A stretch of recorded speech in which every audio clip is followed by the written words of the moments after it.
The Secrets of Middle-earth is brought to you by the StarQuest Production Network and is made possible by our many generous patrons. If you'd like to support the podcast, please visit sqpn.com/give. Hi everyone, you're listening to The Secrets of Middle-earth, where we discuss the hidden themes and deeper layers found in the works of J.R.R. Tolkien, whether in his writings or in any of the media derived from them. Today, we're discussing The Rings of Power Episode 7, titled The Eye. I'm Thomas Sanjurjo, and joining me today are Kaitlyn Facista. Hi, Kaitlyn. Hi, thanks for having me.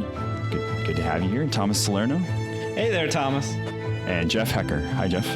Hey, Thomas. And it's good to be back. I had to take a little hiatus last week because I had an actual tempest near my house. So not just Galadriel, but a real hurricane that knocked the power out for us for a few nights. And it's kind of hard to do a podcast when that happens. So thank you guys for taking over. I appreciate it. It came out really good. Yeah, absolutely. We had a lot of fun.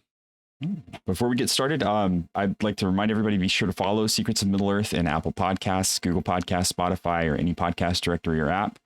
Find us on social media at facebook.com/StarQuestMedia or on Twitter where we're at SQPN, or you can find us on Instagram where we're at StarQuest Network. And we've been getting a lot of great feedback from the show, so much so that I can't actually read it all anymore. So I'm gonna run through a couple of things really quickly that were generated from last week and possibly just a little bit previously to last week. But thank you all for sending in your feedback. It's amazing to hear how many people are really excited about this show and how many of you are really knowledgeable about Tolkien lore and are kind of like us, where it's like we know so much that it's driving how we're making decisions about what's happening in the show and how we're feeling about some things in the show. And we'll get into that more deeply this evening as well, I'm sure. We got some feedback from Paula, who says that she's really been enjoying the podcast. She appreciates the generally fun and positive tone, even when the show itself, the TV show itself, gets a bit silly or dodgy. So thanks so much for keeping it lighthearted. She had a comment about Elendil's statement about the sunrise and the death of his wife. And she was saying that she was wondering if they had ever stated that the Elendil and his family had lived on the Western Shore, or if this is just kind of something we're assuming from the lore / from some of the way they're talking about things until the point at which his wife dies. And she says, but I've been wondering if their talk of the past in the West was more of a legacy past rather than a personal past.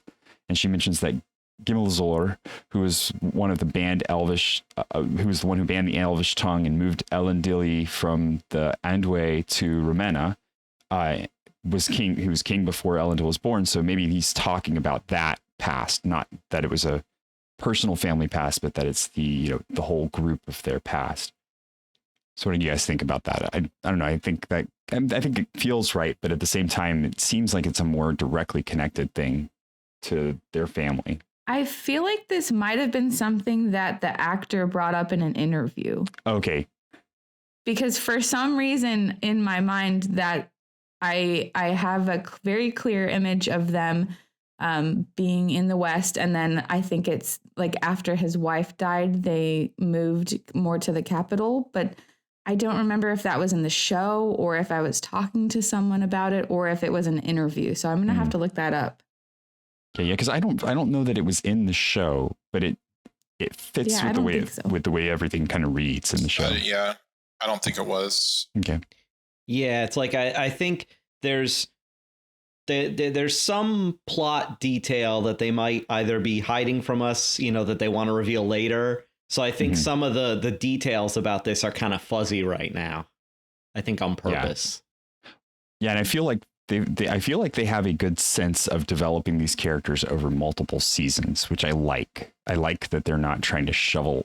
It felt for a little bit like they were trying to shovel everything into this first season, but it's because I'm realizing now they've got a lot of characters and they want to have a lot of room for them to grow. But in order to do that, they have to set a lot of groundwork, and the groundwork's just now paying off in these last couple of episodes. Which we'll talk a little bit more deeply about in a minute. But she says that's her headcanon, that the voice that Isildur is hearing is his mother's voice. And until they say otherwise, that's what she's going to stick with. And she said it's fun speculating about it. So, which I agree. I think that's one of the most fun parts about the episodes, especially with the rest of my family not having been as into Tolkien lore as I am. I know all the names and am familiar with everybody. And my wife's like, wait a minute, pause it. We need to figure out what all the names are of the people on screen. And I'm like, okay, well, that's Arfarazon. And that's so I'm like pointing people out as we're going through. Mm-hmm. We had another from Quincy Wheeler who says that they love the episode. They believe that the actress who plays Eärien said in an interview that Isildur's mom died saving Isildur in a river. And so I don't know. That would be an interesting. That's interesting because Isildur, he himself drowns in a river later, right? Or he's shot and his body falls into a river. Right. Yeah. Man. That's pretty brutal. He's a tragic figure just all around. Yeah. We did get one comment from YouTube that we have a viewer who's in Europe and they just wanted to say hi to us, that they're in Montenegro and that they're listening to the podcast from over there. So that's good. We've got an international viewership score. Yeah, that's super cool. And then we have one regular commenter, CR Nugent, who's got quite a pedigree for Tolkienology. I think similar to all of us, he's read almost everything. And he agrees with us that we still haven't met Sauron. He doesn't even think it's Adar. And he believes that, we're going to see that coming up because somewhere along all of this process, we have to see this before the fall of Numenor. He also commented that he was glad that Elendil and Isildur made up. This was from last week's episode, or the previous week's episode. And he's confused about the concept of Isildur looking to the west. So same as we were just talking about a minute ago. But then he goes on to say that, we have a lot of names from them. So Elendil, his father's name was Amandil, the lover of Aman, which is the another word for the west. And so, maybe they mean west, the west of Numenor, not necessarily the west in the term of elves, but just the western side of Numenor. He doesn't believe that they were sailing out further than just that part of Numenor. So that's kind of what he thinks is being shown in the sailing portions that were going on there. And then he also, wanted to bring back up the fact that the Numenorians have founded the colonies inside of Middle Earth, and that all happens though after the fall of Numenor, when both Isildur and Elendil come across the waves and begin founding the kingdoms after Numenor has fallen and develop it further from there. So, yeah, there's a lot of different timelines, and I feel like this episode cleared up a couple of different timeline issues that we've all been pointing at. Yeah, I think it placed us a little bit more firmly with our feet on the ground in terms of figuring out what's going on. Yeah. Couple of things that I'm not thrilled about, but I see where they're going. I would say, I think this episode, for me at least, this episode clearly established the delineation between this being a Peter Jackson version of Lord of the Rings as opposed to a full-on Tolkien version Lord of the Rings, which I'm on board for. It was good to finally get a clear, here's what we're going with. And I don't know about you guys, but that's kind of what I felt this episode did really well. Yeah, I've kind of gotten that sense through the whole series, but with this episode in particular, I was like, and I think Jeff, you and I were talking about this on Slack before we recorded, but there's so many references in this episode, even little things to the Peter Jackson movies. Not to mention a particular monster near the end that looks almost identical to its Peter Jackson version. Very much so. Yeah. It's wild to think that he's not being involved in the series at all, when it's like the whole thing is inspired by him. Yeah. Yeah, I think I counted probably 6 or 7 references at least that were like, I could see as like, did Peter Jackson direct this or use this or something? Because there was very clearly like, and that's not even necessarily counting the Balrog, right. Which is, based on his vision of that rather than the original descriptions of Bingo. Balrogs. Yeah. Well, and I think I like his vision of things. I think it came across on screen. I think the biggest thing that I had problems with in his presentation was always just the hokiness of, like, you know, the elf sliding down a stairs on a shield and shooting arrows. And I will say that because I didn't get to make this commentary last episode, I wanted to make it now. I love the fight scene in this series. And I know that a lot of people have problems with the, like, acrobatic horse riding elf that, you know, like sliding off the side of her saddle to avoid arrows and stuff. I loved it. I thought it was phenomenal. I thought it fit kind of the genre. It wasn't, in my opinion, too overboard. And it's really not, considering what she's wearing and what it would be like if it was made out of elven materials, right?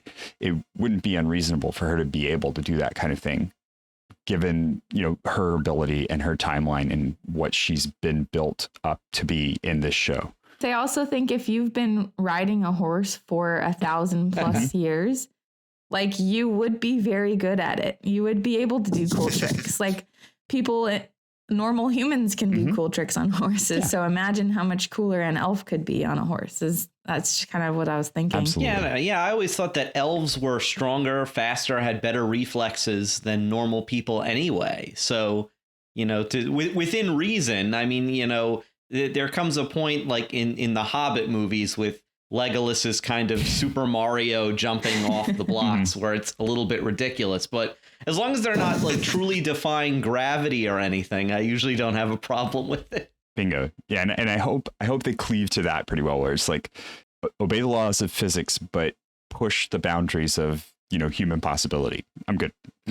That's a great line to differentiate the two. So I loved the combat last episode, and I feel like we got the most exciting action portions of the show that we're going to get. I don't think we're going to get any more in the last episode of the season. I think last episode of the season is going to be build up to that final exposition of who are we looking for as Sauron, and it's going to be the back of their head, because I don't think they're going to even tell us. It's just going to be the back of the person's head.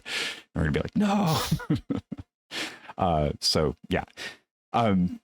In this one, we got 3 different storylines, really. And Jeff, do you want to read your summary? Would you mind going through, like, let's do them. We can do them one by one if you're cool reading it, because you did such a good summary of it on Slack.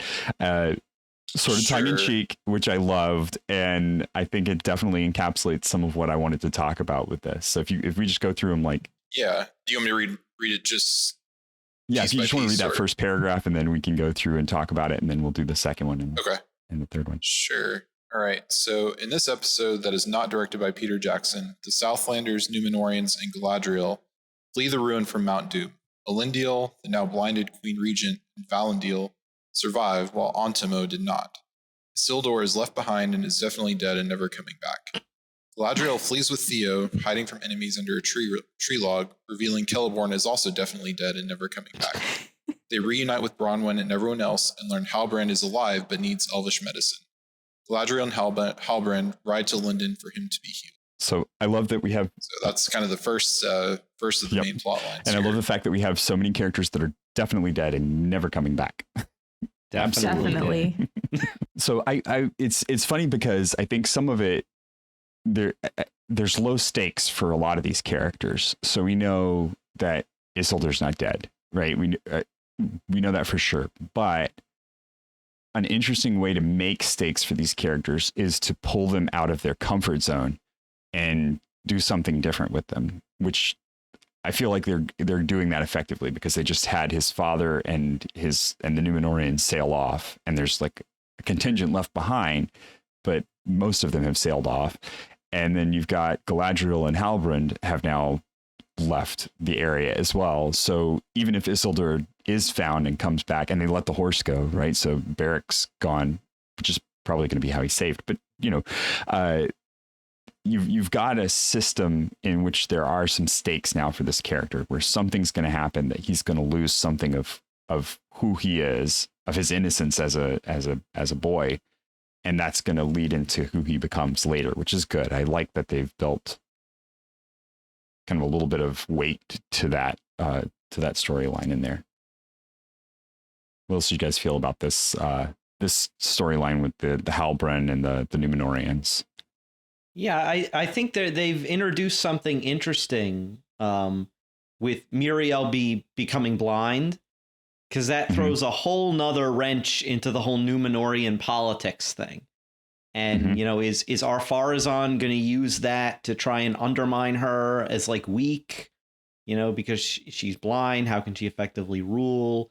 You know, I just thought that was interesting. We don't know a lot about Muriel from the Legendarium, so they kind of have a lot of, you know, room to do what they want with this character. And I just thought that was an interesting and unexpected choice. And I'm really interested to see where they go with it. I almost wonder if they're going to try to avoid the way that Pharazôn forces Muriel to marry him, and instead make it into some kind of him assuming command because they see her as unable to lead, maybe. Because I feel like I've heard a lot of people say that the idea of, you know, Pharazôn kind of forcing her to marry him is kind of makes people uncomfortable, or maybe takes away some of her agency. And so I'm kind of wondering if they're going to change that a little bit, just to see what, I don't know, just to make things a little different. I don't necessarily like any changes that could be made, but I'm wondering if that's where they're going with it. Yeah, or maybe they see that Pharazôn kind of convinces her that, you know, you've been dealt this blow. Now you've literally lost your sight, but together we can, you know, unite Numenor. But you know, it can't just be, you know, we have to make it official. We have to make it stronger than just I'm your advisor. So, and I think in one of the first few episodes, I said that I wonder if the king will have died while they're gone. So I'm curious to get back to Numenor and see what the situation is there. But I think hopefully they don't do a forced marriage kind of thing. I could definitely see Tarmariel is agreeing to it out of a, you know, political, you know, or kind of what she thinks is the best for Numenor type of situation. So, but it is interesting that she's now blind, because in a lot of, you know, in both our real world history and fantasy, the blind characters are often like a seer type of character. Oh yeah.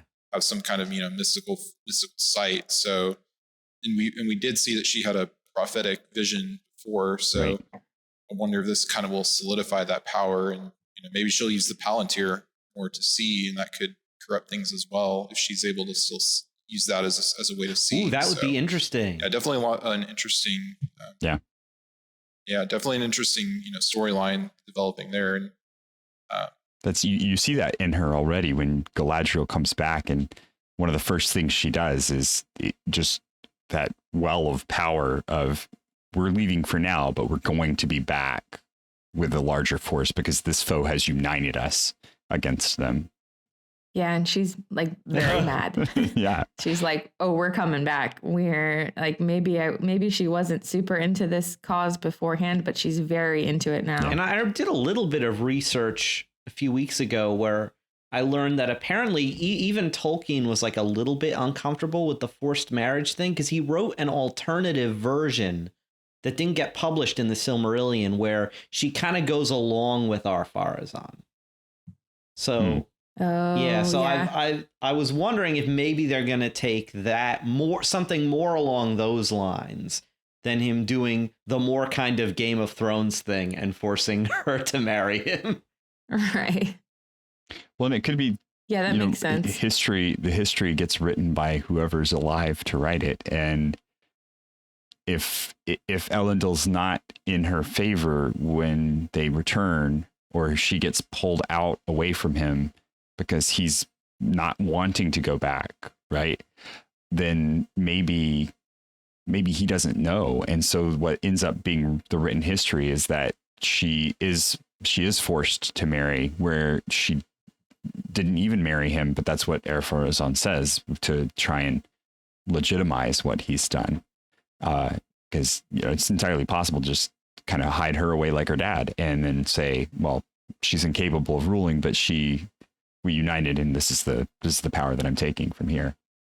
And we know that it was against the customs of the Numenorians to marry your cousin. So even if she was unwilling, that still does present a kind of a weird problem for them. Yeah. I'm interested in the fact that Elendil now has a lot of room for some interesting character growth, because now he hates Middle Earth and doesn't want to go back there. He's like, I hope I never see this place again. Let's put this place behind our sails, where we know he has to be the guy who later, when he comes to Middle Earth after the downfall, says, in this place will I abide and my heirs unto the ending of the world. So we have to see his transformation from a guy who never wants to see Middle Earth again to a guy who is kind of forced by circumstances to make his home there. Yeah. And I'm wondering with him going back, if we'll see, if this will kind of be, and I don't know if we'll see him this season, but the lost of Isildur, or supposed loss, will kind of make him reach out to Narion, try to, because we don't really know what that relationship is right now. It seems they're estranged, but we don't really know. And then his daughter as well. So yeah, I'm hoping to see. I don't know if we'll see that Narion in the next episode, but I think Elendil is one of my favorite characters in the show. Definitely. So he's both the actor and just the writing, I think, are really strong for him, for that character. So. Yeah, I concur completely on that point. He's really a strong suit anytime he's on screen. But I want to rewind, because part of what you said, I think kind of is that proof of the we're not doing the Tolkien thing, we're doing the Peter Jackson Tolkien thing, which is that Galadriel, in comforting Theo, explains to him who she has lost to the war, and mentions that she has lost her husband. No body. He's not dead. She didn't find his body. So as far as I'm concerned, yeah. Well, she didn't say died. She just says, yeah, I never returned, or I haven't seen him since. Or I watched it again, but I can't remember what the specific. Yeah, I was yelling at my TV. They specifically didn't say he's dead. I have to say, we've been concerned about this, right? This has been an issue that we've brought up a couple of times. Like, she should be married by now. She's somehow in here, and so to their credit, they've now given us a reason why that's not what's going on. Now, I don't like what that does with her and Halbrand and the shipping that's going on there. It's a whole nother set of problems here. And then if she was married, does she have her daughter yet? And there's no mention of her. And her daughter is supposed to marry Elrond, and Elrond is already however old. And is this going to be like a Twilight kind of thing where Bella has her baby and Jacob is like imprinting on the baby? No. Like, I just feel like this is just a bizarre, unless we hear about the daughter soon, like this is just getting ridiculous. I did think it was cute when she's talking about his armor and it doesn't fit, and she said she called him a silver clam. I thought that was cute, and it's also a pun on his name, right? Because Celeborn means silver tree, I believe. And she calls him silver clam. I'm like, and she smiles when she says it. I'm like, I thought that was sweet. Yeah. I think it's an interesting take on her with a child. And so I'm intrigued about where her daughter fits into this, because it will be relevant. It's important. It's significant, because it also is significant. I mean, and there's no escaping it for the Peter Jackson films either. So it's not like they can just, dodge out of it, because that union then produces the union that becomes Arwen, which is then, so right. It's, you can't just, it didn't happen that way. Yeah.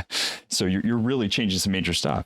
It also presents another weird problem too, because if her daughter has been born and is living in Middle Earth, then she would have gotten on the boat to Valinor without any mention of her or saying goodbye or anything. So that creates a whole nother strange question in my mind.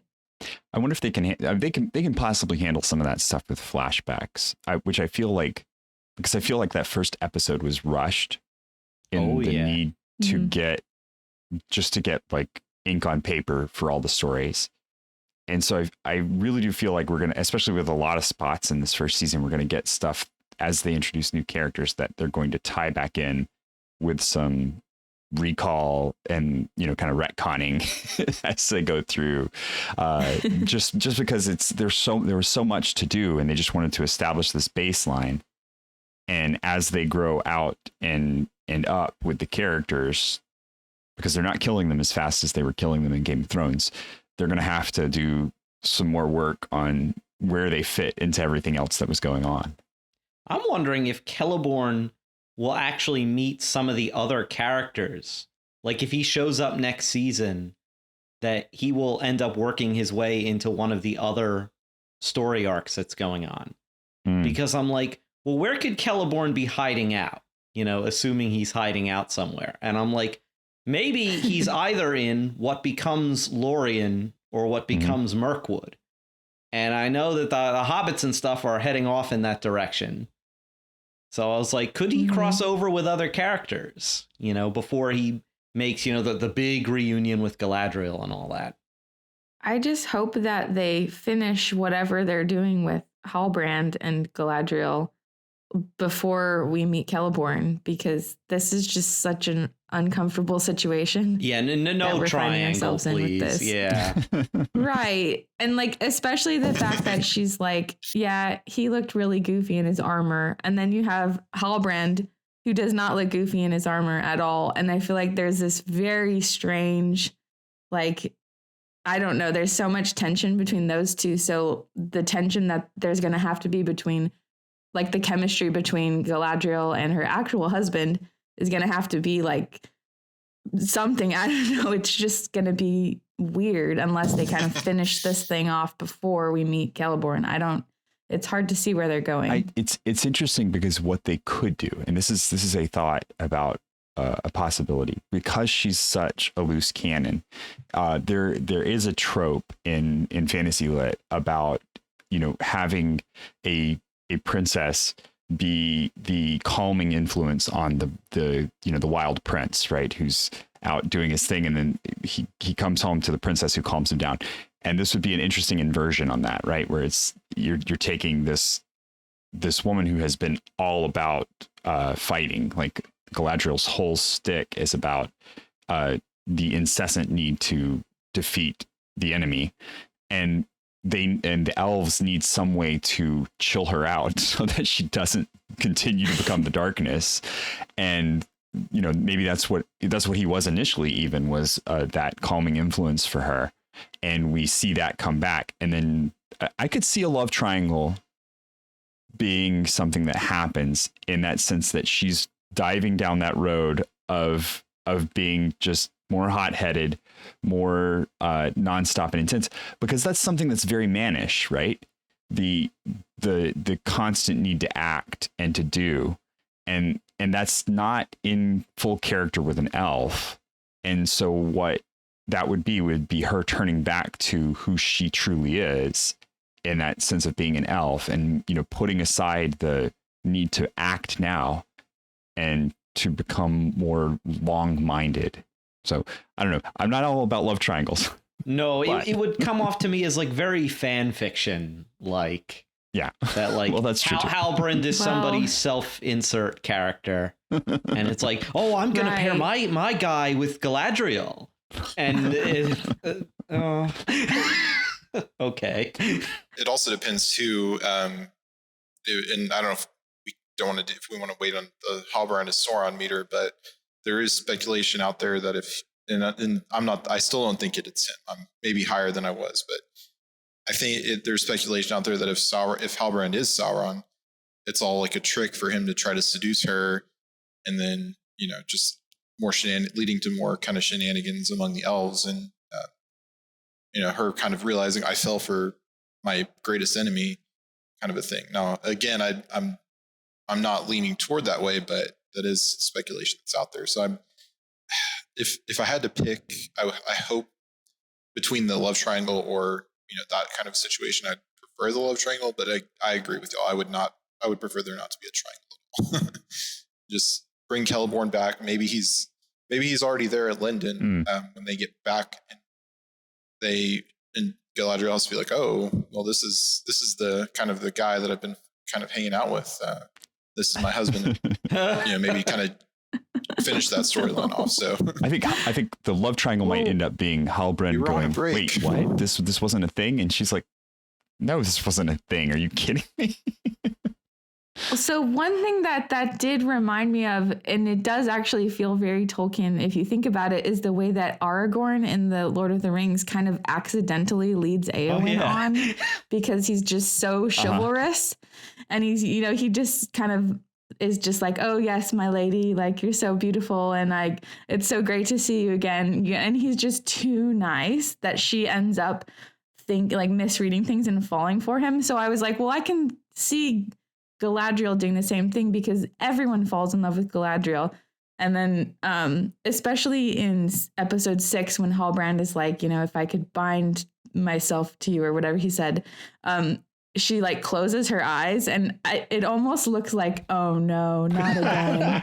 Another guy's falling in love with me kind of situation. So if that's where they're going. Yeah, she's like, not another man falling in love with me. This happens every time. Like, so if that's where they're going and there's no reciprocation, like, okay, that would be fine with me.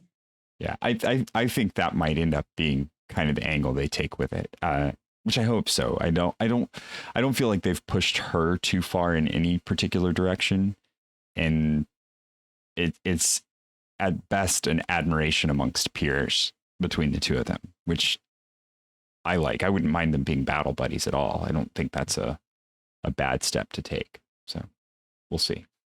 And I think she calls him friend in episode 7. So I think she's friend zoning in there. I noticed that. So, yeah. Oh, friend zoning. She's like, let's go, friend. Like that SpongeBob episode. Friend. Nice. Well, and I think the other thing to talk about in this story, in this plot, is Theo and her giving him the sword, which I thought was really cool, because I know we've had Halbrand on our meter for the leader of the lost armies, but Theo could also be a potential for that position as well, That's true, especially because Halbrand is leaving the Southlands at the end of this episode. So maybe it's Theo who stays behind and he grows up and becomes the king of the ghosts. Becomes friends with Isildur, who comes back to this group, after being saved. Yeah. So. I was really hoping Theo would become the Witch King, but maybe that's not as likely. Well, I don't know. Yeah. We'll see. I feel like there's something to the blade. And so I'm going to go back through and watch some Peter Jackson footage of different characters and try and figure out maybe if this blade is in someone else's hand in the Peter Jackson movies. So we'll see. I'm wondering if we're ever going to see the only named Ringwraith in the Legendarium. I'm waiting for Kamul to show up. He's the only Ringwraith that's given a name. And so I'm waiting for that guy to show up and I'll be like, oh, you're going to be a Ringwraith in a few seasons. I wonder if when he does show up, we won't get his name, or if we'll get a nickname for him or something. That could be interesting. Because I'm sure they wouldn't want to, with all of the secrets from season 1, I'm sure they're going to be trying to keep that up for all these other seasons. Well, and is he an Easterling? Yeah. Yeah. So and he's the lieutenant of the Witch King. Right. So I think these three mysterious figures that show up in this next segment that I'm going to have Jeff read about, I think they are I think they're Easterlings as well, and I think that's kind of how that group's going to tie in. I've heard whispers about where they fit in and where they come from. So if you wouldn't mind reading that next paragraph, we can kick off talking about that section, Jeff. Sure. So meanwhile, the Harfoots arrive at their destination, which is a burned ruin. Meteor Man uses magic and presumably kills a tree and so is exiled. However, After he's left, it causes the grove to spring to life. The three women tracking him arrive and then burn the Harfoot's wagons. And Sadik leads an expedition into the wild to find him. Right. So I don't know about you guys, but I thought this was the most compelling Harfoot storyline that we've gotten out of all of them, honestly. Yeah, it's where I was most sympathetic to the Harfoots and what they were doing. They seemed more like real characters here and not just a bunch of odd proto-hobbits.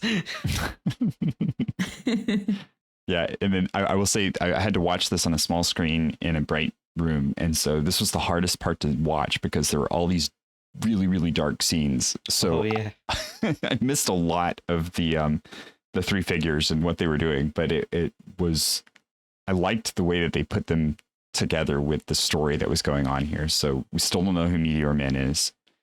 We still don't know who these three are, but we're getting closer to a revelation on that point. I think they're going to tie that up in the end, in the last episode.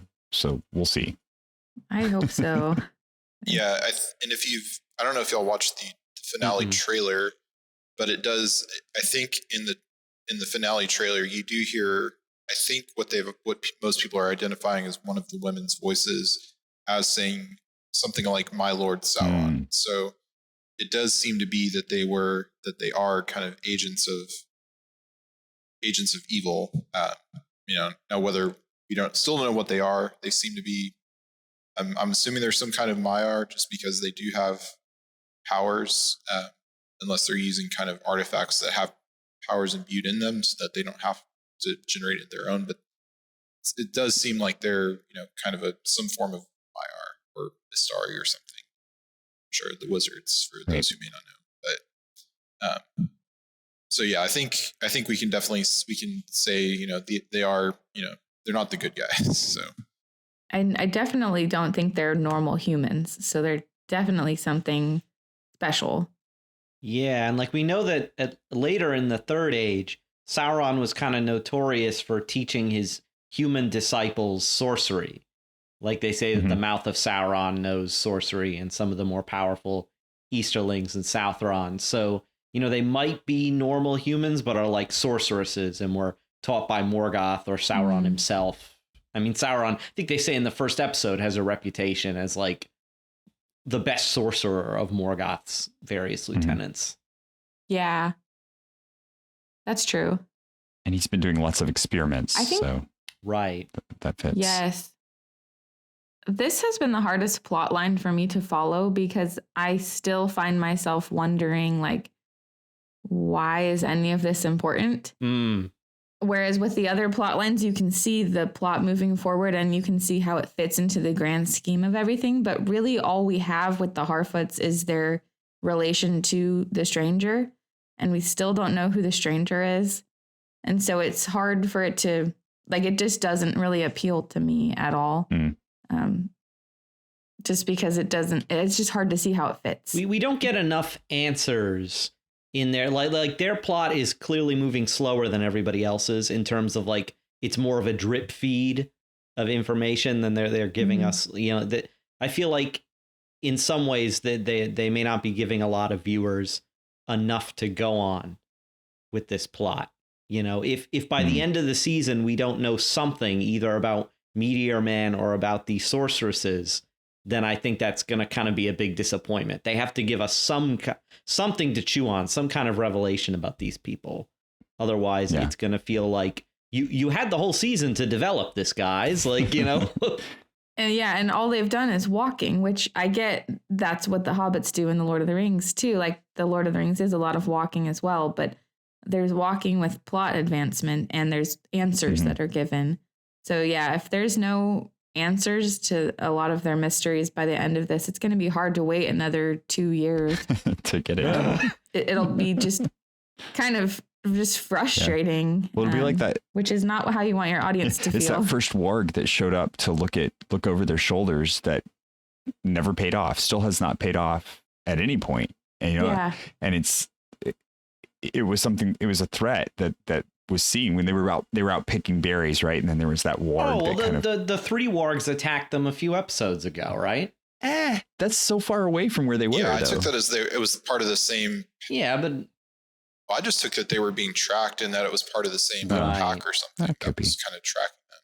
I feel like I mean, I the guess it could be wolves- separate, but or the wolves must be connected to the mystics because there's 3 wolves and there's 3 mystics. So I've seen they could be the theory mystics. that they are like werewolves or something like that. Or I do think that they're related in some way. Well, and then Poppy saw the weird footprint, right? like that, yeah, they could be them. That they were. Yeah. So I don't know. I don't know if you could tell what the footprint that Poppy saw before she drops the bucket is, but that's. Yeah, I saw that too, and I wasn't sure about what that was because it seemed like it was not human, or not human or humanoid. It seemed like it was a little bit different. I should have paused on that, but so I'm curious to see what that will be. It looked like a giant boot. yeah, that's what I thought. Okay. But, What if it's Tom Bombadil? and his boots are yellow. That would be a funny addition. He just I comes would out of stand nowhere, up cheering stays for if 5 that minutes, happened. and then leaves.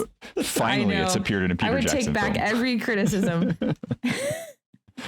I wouldn't mind if he made an appearance. I think that would be phenomenal. Honestly, I would really like. If he just was there and then he just left and kind of had no part to play, I would love that.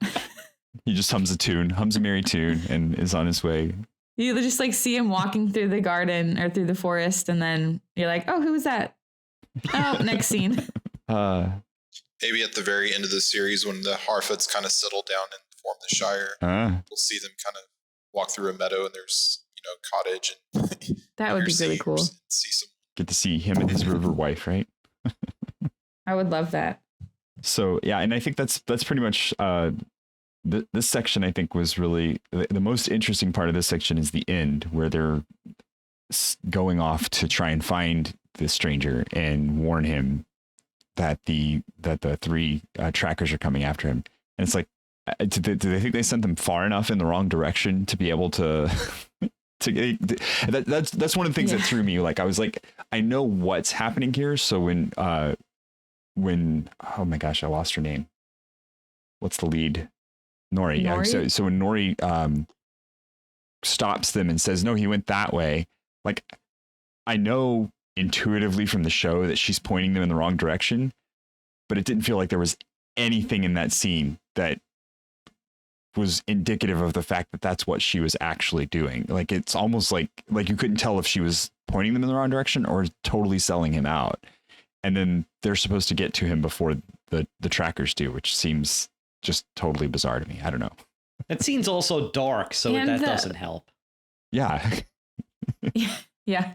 But if I were these mystics and I was following these special signs, I wouldn't be deterred by some little Harfoot girl telling me, oh, actually you're in the wrong way. Like I just think I would trust my own magical instincts and tracking abilities. So I feel like kind of what she did was essentially useless, but maybe that's not true within the actual story. I don't know. It'll throw them off long enough that they have to teleport the other direction, and Right, yeah. They'll be 5 minutes behind. It'll be that plot timing. That's what they need, is that plot timing. Just a little bit. Yeah. All right, so then We need another Speed eucatastrophe. of plot. So if you wouldn't mind reading us out this last section, this last storyline, Jeff. Sure, and I did have the tagline at the end, so I'm gonna come back to that. But so the last storyline here is Elrond pleads with King Durin for Mithril, who denies the request. Prince Durin minds anyway after seeing Mithril heal a rotting leaf. He finds a rich vein, but the king essentially disinherits him for his disobedience. A leaf falls ominously to the bottom of the mine and is burned by the awakened Balrog. I loved the dwarf scenes for the dwarf interactions. Not so much for the meta plot stuff that's happening, but all of the dwarf stuff is amazing just for the dwarfs interacting with each other. Those actors are doing an incredible job man. too. And It's under killer. prosthetic too. All of their scenes were great. Mhm. Yeah. So much emotion coming across. I mean, I love Durin, the elder Durin, with all you can see is like this tiny little bit of his face, but you feel every single one of the lines that he delivers very fully. And it's just very well done. So I don't know. I want to see what more about this stuff with the Mithril and the rot. And I was hoping that it was a lie. Okay, it's not a lie. It's apparently it's very true. Well, no, all we see is that the Mithril cures the blight on the tree. We don't know if it's actually going to save the elves' lives like they're thinking of doing. That's fair, but the way that it heals the leaf, it just looks like you're watching a superhero movie. And it was just that was the second time where I was yelling at the TV this episode.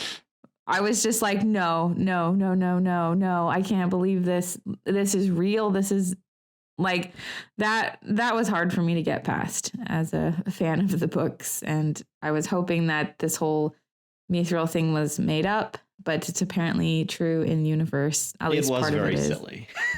I'll say that. Yeah. Maybe it's like silver. It has antibiotic properties, you know? Like, it's like super antibiotic properties because it's like super silver.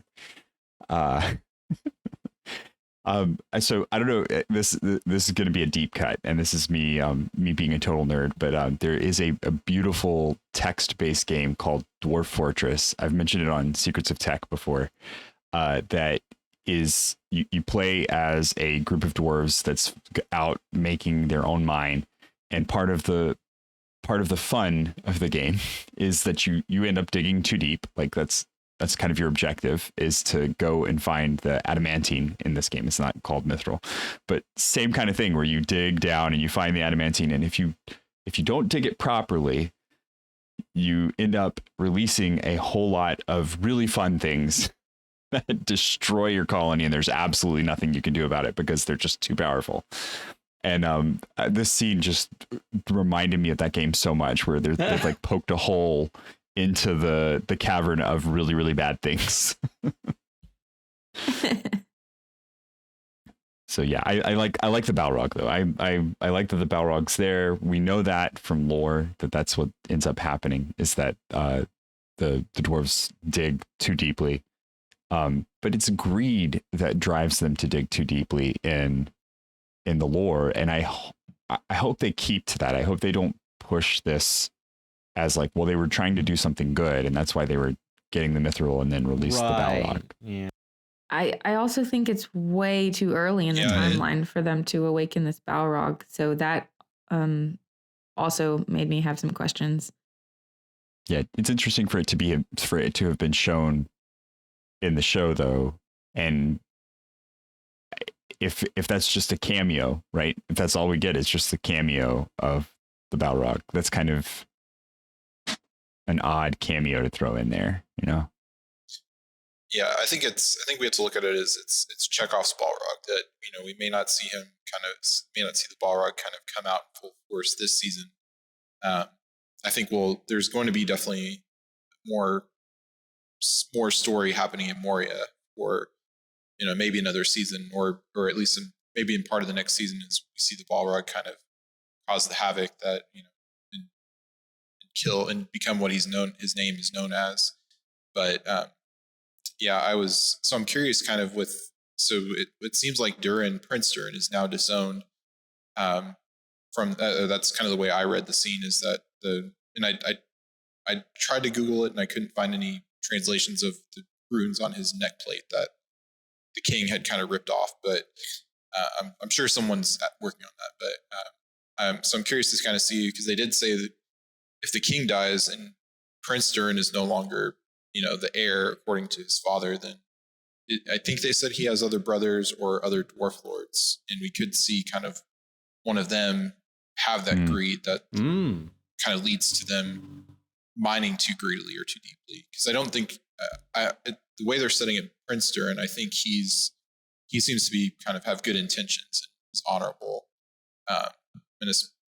I love his interactions with Elrond. I really like their friendship. I almost got choked up and when when they were crying. Yeah, and I wasn't on the first episode the first one we did covering the first 2 episodes, but I did write down in my notes from when I was watching it the first time that I bet Elrond's fake in the contest. So I saw that. You called it. Good. So I was, because Durin just kind of, I love Durin's just reaction. Just like, you were tricking me. Like, he wasn't mad about it. He just kind of accepted, he's got his friend again. So that's what's important. Well, I like there, my objective wasn't to win, but to continue talking with you, that's. Right. Yeah. I really liked that about Elrond because that's kind of the way that we know his character. He's very good at kind of turning a conversation or an opportunity into whatever he might need it to be. But he's not doing it in kind of a slimy politician way, but he's doing it in a crafty way. I thought the elder Durin at one point comes off as very irrational because he yells at his son for bringing up his wife during the Fourth's mother, and I'm like, you did it first, right? You're the one who brought the mother into the conversation, and then when he does it, he's like, "How dare you?" I'm like, okay, whatever. I'm like,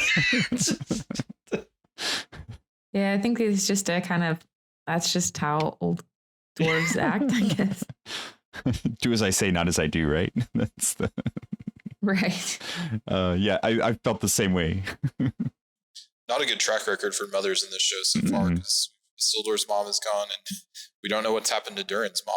Maybe, hopefully she didn't have some kind of big accident. Maybe just speculating, maybe she fell down a deep mine or something. She heard about Mithril or something. Yeah. That's why King Durin doesn't want to do it. He doesn't want to, have more lives lost because of that. It's also intriguing. It's intriguing because the mothers we do see, the women we do see on screen are very powerful women, are very strong women, and for all of the other women who are off screen to be dead, it's kind of like, oh, okay. They didn't make the cut. Yeah, right. Yeah, because I'm trying to think. I know we've seen Bronwyn, and then the Harfoot mothers are, I think, the only ones that of named characters that we've seen. Because it was, and assuming if Galadriel doesn't have a daughter somewhere, so yeah, Galadriel's the maybe mother. Were you going to say something else? Also, I completely forgot what I was going to say. Sorry. I'm so sorry. Yeah, I think that it's interesting to see the relationships between the parents and the children in this series, though, because there are a lot of combinations of those, and they are they're meaning something. And in this episode too, we get the first instance in which Elrond brings up who he is himself without someone else bringing it up, and I thought that was really cool. That was a neat moment between him and the Elder Durin, where he's promising on who he is, and that he knows differently than the other elves. He knows them better than they know themselves, almost, which is good. I like that. I also thought it was funny that Arondir and his fellow captives were willing to fight to the death to not chop down a tree. And then Elrond is like, we'll give you trees for 500 years. Yep. Is that what he said? It's like, hold on. I thought it was kind of funny. Yeah. Well, they could chalk that up to Arondir being is it a Sylvan elf or that's true. A tree dweller, not tree dweller, but kind of maybe more in tune with the nature, with being, living in the woods, whereas Elrond is much more of a city guy, even though we do see him kind of living in eventually founds kind of a nature kingdom in the middle of nature. So, and he's only half elven, so I guess he only loves trees halfway. I just thought it was funny. It was very interesting, and then the lay of the fauna too. Like, they were going to allow them to hunt and take the trees for 500 years. I think it shows how desperate they are, and they're also very desperate. Yeah, and because we don't know how much. I mean, it seems like he's been given a lot of leeway by Gil-galad on what he can promise. So if the dwarves had accepted and Elrond goes back to them and says, well, we have to give them these trees and this, and this. And it seems like Gil-galad probably would have been reluctant, but said, well, we need the Mithril. So, but obviously that's not what happened. We see him getting kicked out of Moria. So, but he does have a little Mithril with him. Mm-hmm. And maybe it's enough to make a ring with. I had the same thought. Yeah. Or three rings. Well, we'll see. Yeah, you got a nice chunk of it there. You could definitely make a couple little things with it. So yeah, we'll see where that comes out. And then we have the stinger, which I thought was a nice way to end this one. So do you want to read that one out for us, Jeff? Yeah. So the final scene is Adar basks in his victory while the text labeling the Southlands shape tweens into. That was so over the top. It was so silly. It made me laugh though. So the only thing that I was all right with it, but the only thing that bothered me about it is that no one said the name. Like, well, yeah, they were all saying Adar at the end, and it's like, but he didn't say the name, and it would have been fine if he had said the name. I think like having the text, and then if it had been this text, the Southlands, and then the Southlands had burned and Mordor had appeared, but that's not even what it did. It was like, it just kind of like rolled and then there was Mordor. It's the closest we got to someone saying the name was Galadriel calls it their Shadowland, which is kind of like what Mordor means. I get that they didn't want Adar to name it because it's not his realm to name. It's more of something that belongs to Sauron. But at the same time, Joseph Mall, the actor who's playing Adar, he's got his creepy voice down so well. So to have heard him saying Mordor, like that would have been so cool, like 100 times cooler than this goofy little text on the screen. But I feel like if that would have been the case, we also would be complaining about that too, because I thought that's what was going to happen. And I was like, oh no, this is going to be so cheesy. But then what ended up happening was even more cheesy. So they kind of wrote themselves into a lose-lose situation with this. Yeah.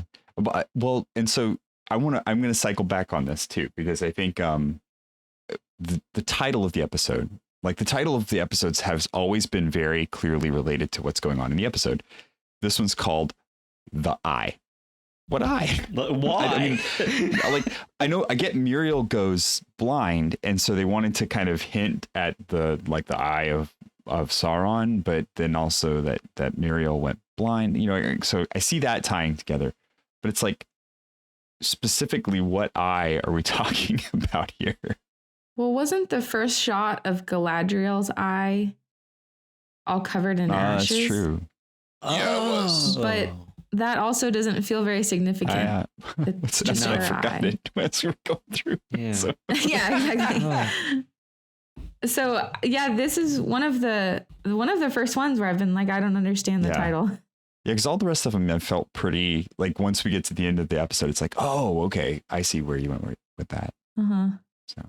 And this is like a super minor detail, but one of the mystics. Oh, by the way, I've been calling them the Weird Sisters from Macbeth. Oh, nice. So, but almost said that too. But I was like, I don't want to go too. Oh, that would have been awesome. But anyway, the one, her staff, kind of the top of it, kind of looks like an inverted eye. Yeah, and I don't think that has to do with the. That doesn't. I don't think that has to do with the title of the episode. But I'm like, that marks you out as like somebody who works for Sauron. If you've got like this eye staff. Yeah. Yeah, it's kind of a puzzling name, isn't it? I'm hoping we get a little more information about it in the next one, but I think that might have just been like, I think Muriel's blindness was really kind of that's what I walked away with, like going, maybe this is what they mean by it. But yeah, it's the first one that I feel like hasn't had a clear tie between the title and the end of the thing. And I felt like the marketing for this episode in the days leading up to it was so weird because it was over and over. Sauron would be revealed. There was a poster with Sauron and it said, "It is time." in all of my Instagram feed, and there was no Sauron reveal. Like, what do they mean? It is time. So then they're naming the episode The Eye, and there's still no Sauron. So it's been very confusing. Yep. That's why I feel like we're going to get the back of his head at the end of episode 8. Yeah. That's what it's going to be. Or his eye. They'll zoom in on his eye. Yeah. And that's all we'll see. At this point, I wouldn't be super surprised if we just don't get a reveal, because everything has been so misleading. You're not. Yeah. I would. Yeah. They're like, actually, nothing is solved. No reveals. See you in 2 years. Hang on while we get the rest of this thing together. Right. It's hard to see how they're going to be able to wrap this up in just one more episode. I feel like this should have been a 10 episode season, not 8. Well, I feel like they could have breathed a little more in the first episode too if they had done that. But I think the first episode they were struggling not to make it feel slow. And I think the beauty of the show is that it has been methodical, and I like that. I enjoy that, as opposed to the like fast paced, just like there's an action scene every episode. There's somebody dying every episode. There's, all of this other stuff. I really like the pacing that they've had to it, the building of the characters, because we have a lot to talk about with the characters, which is, I wasn't expecting that as much as we ended up with from the show. So I think it's interesting. Yeah, it's methodical, but I've never been bored. Right. In every episode. At the end of almost every episode, I've been like, I really want to see what happens next now. Mm-hmm. And I feel like, at least for me, that's where the show really succeeds.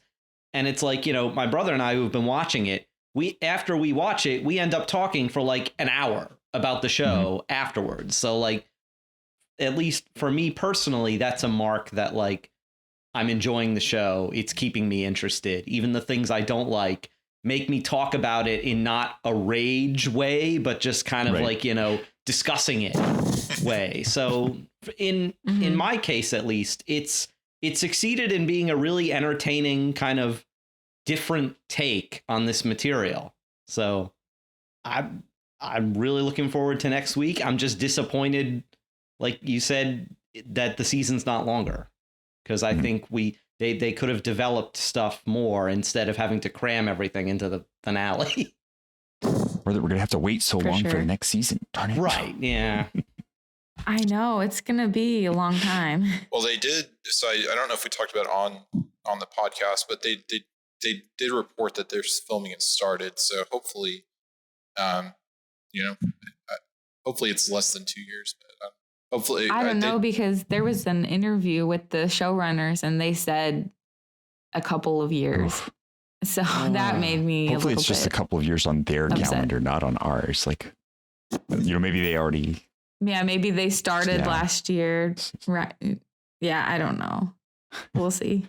I don't think they can go that long between them and have them like really be successful. So I think they would have to start over from scratch with all of their marketing, which I think they should anyways, because it's so bad. Pretty bad. No they offense. Need to scrap all of that. I haven't been watching much of it, but the ones that I've seen, I'm like, this is not fairly representing the show. Mm-hmm. Well, there's one out now that says Heroes Will Fall, and it's a picture of Elendil and Isildur, like two characters that we know are not falling anytime soon.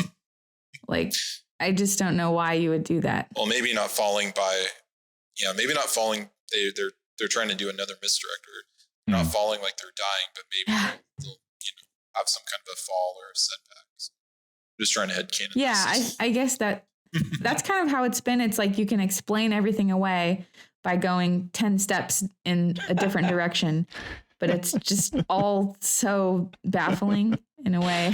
I'm stunned, because I know that on the podcast we talk a lot about the Halbrand Sauron meter, right? And we're I don't think any of us have that needle even twitching at this point. Like, we're really pretty solidly convinced that he's not. But I don't know though. So okay, wait, hold on. Never mind. So in the last, the last scene where he's laying there and he's like, "Oh, babe, I'm so wounded. I need elvish medicine." And then he just gets up and walks to his horse. And then he's so much taller than everyone. Like, I saw a still from that, and he's at least a foot taller than everyone. And I was like, you know what? Sauron would be that much taller than everyone. And then I just feel like him mysteriously being wounded. No one saw it happen, but it almost looks like he's faking being sick to get out of school, kind of. And then he's like, yeah, I really need elvish medicine. Don't go and get it. Just bring me to the elves. Like that. So I would say I was probably at like a 4, and now I'm maybe at a 5 with my Sauron meter. All right. Well, that's a development. But I feel like that's development. I don't know. I hope I'm wrong. Yeah, because I think I was at maybe a 3.5 last week, and I think I may have gone up 4.5 just because of that scene that you were talking about, where because I think in the scene it's Galadriel saying he needs elvish medicine. But yeah, he's looking pretty rough, but then he gets up and gets on the horse. So I'm still personally, I still think he's leaning more toward that he's the king of the dead or the Oathbreakers, but it did kind of bump it up a little bit in toward that he's Sauron. So, but yeah, it could just be that they drugged him up because Bronwyn gave him the good stuff and to get him up on the horse. And, true. Get him on. Yeah, it's funny. Get him out, get him on the way. So. I didn't catch any of that. Like when I watched the episode twice, I thought when you guys were talking though, I was thinking, well, maybe if Sauron is mysteriously already at work among the elves, this could be how Halbrand first meets him. If Halbrand ends up becoming later like one of the Oathbreakers or a Ringwraith, a devotee of Sauron, he needs to meet him eventually. Mm-hmm. I think he might become an apprentice in Celebrimbor's workshop. Smith, yeah. Maybe working under Anatar, because they've emphasized how good he is with smithy kind of work. That's a good point. So I don't think I guess I don't think he's Sauron, but he just was acting very weird. He's totally suspicious. Very suspicious. He's just like, yeah, I'm so wounded, Galadriel. Well, see, I brought it up because a lot of the comments. Well, it wasn't really him saying that, though, wasn't it? Yeah, it was. Well, it was Galadriel that brings up that he needs elf medicine, and it was Bronwyn mentioning how wounded he is, and he's actually kind of self-deprecating in the whole thing, where he's just like, yeah, well, I don't feel like I'm doing much of a good job as a king right now, So I don't know. Yeah, I don't know. We'll see. But it's interesting because all the commentary we get, like there's this split where there's a lot of people that really do feel like they've got their Sauron needle for Halbrand all the way up to 9. They're like, he's definitely Sauron. And so I'm just intrigued that they've been able to take people that know Tolkien lore so well and confuse us all so completely about who Sauron is in this series. Well, yeah, like I said last episode, they want us doing this. They want us doing what we're doing. All of us who talk about this kind of stuff for a living, they want us to constantly be speculating about who Sauron is and driving discussion further. I just don't know if they can keep this hype going between the hiatus we're going to get. I don't think it's possible. Yeah. I mean, I know whatever the last second of the show is going to be some kind of a cliffhanger. And I think it's going to be Anatar like turning where you see half of his face or something. And and then we'll have something else to freak out about. But they are setting themselves up for so many things that I don't know if they can wrap everything up. Yeah. It'll be interesting to see. I feel like I'm going to be honest, and I feel like this episode was one of the better directed episodes.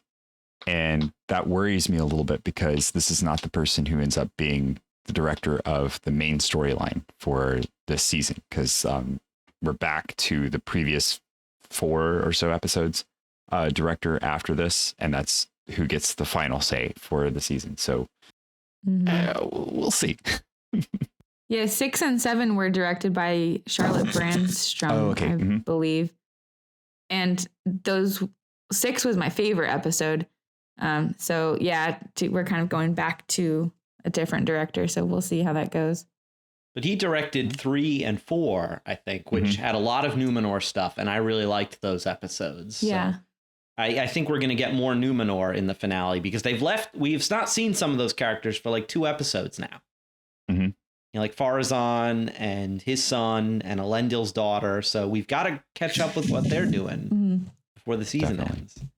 I'm very curious to see how they're going to fit so much into one episode. And I don't think that the finale is going to be any longer than a normal episode. They did it with the first episode. They crammed a whole lot of stuff in there. So hopefully they can land the plane. I am going to give them grace and say they've done a pretty good job of it. And they have to leave enough of it open for us to want the second season when it does finally drop. So maybe it'll work. Maybe it'll work. Or it'll be like the Dark Crystal and they cancel it. No. No. Don't mention that word. I don't think there's any risk. Because Jeff Bezos is like, this is like his project. So I feel like it's more likely that everyone on the show gets fired and the show gets replaced, than the show actually being canceled, because I just think this is like his baby, and I don't think anything. And they've already started filming season 2, so we're getting it anyway. Yeah, definitely. Whether you want it or not, it's coming. We'll see. We'll see how we feel next week. I'm looking forward to it. I think it's going to be interesting. I've been on board. I think this episode for me it was the final straw that cut that. This is a Peter Jackson show. This is a Peter Jackson spinoff, not necessarily a Tolkien lore thing. They're leaning heavily on the Tolkien lore, but this is really like the movies continued, which I'm good with. I'm okay with that. And so I'm intrigued to see where they take it. All right. Any final thoughts on the episode? I think like what you were saying, I think as long as we're aware that we're firmly in like Peter Jackson fan fiction territory, the show is really easy to enjoy. It's when things like Celeborn and the magical Mithril get mentioned that it pulls me out of that, and I start getting mad and I start yelling at the TV. But after I calm down and you just have to kind of disassociate the show from the books. They're 2 separate things, and I love them both in different ways. I love the books more, but I still like the show. So I just think keeping the right mindset is really the only way to get through it. I 100% agree with that. All right. So that's it from us. We'd like to take a moment to thank our patrons who make it possible for us to create The Secrets of Middle-earth, including Mitch G, Michael S, Christina F, Cecilia C, and Paul V. Their generous donations at sqpn.com/give make it possible for us to continue The Secrets of Middle-earth and all the shows here at StarQuest.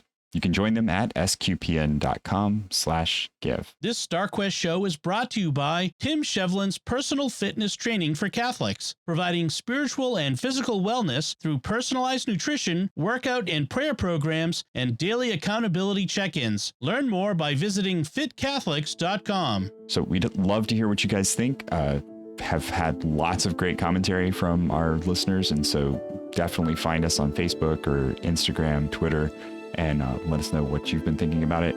You can also find us at sqpn.com/Middle-earth or on our Facebook page or Twitter, or you can just email us directly, middleearth@sqpn.com. We'll be back next time when we discuss the finale, and I'm excited to see what everybody's thoughts are on that and how that goes, and whether we are waiting for season 2 after we watch that last episode. So until then, Thomas Salerno, thank you for joining me for The Secrets of Middle-earth. Thank you so much. And Jeff Haecker, thank you for joining me. Thank you, Thomas. And Kaitlyn Facista, thank you for joining me. Thanks for having me. And once again, I'm Thomas Sanjurjo, and this has been The Secrets of Middle-earth on StarQuest.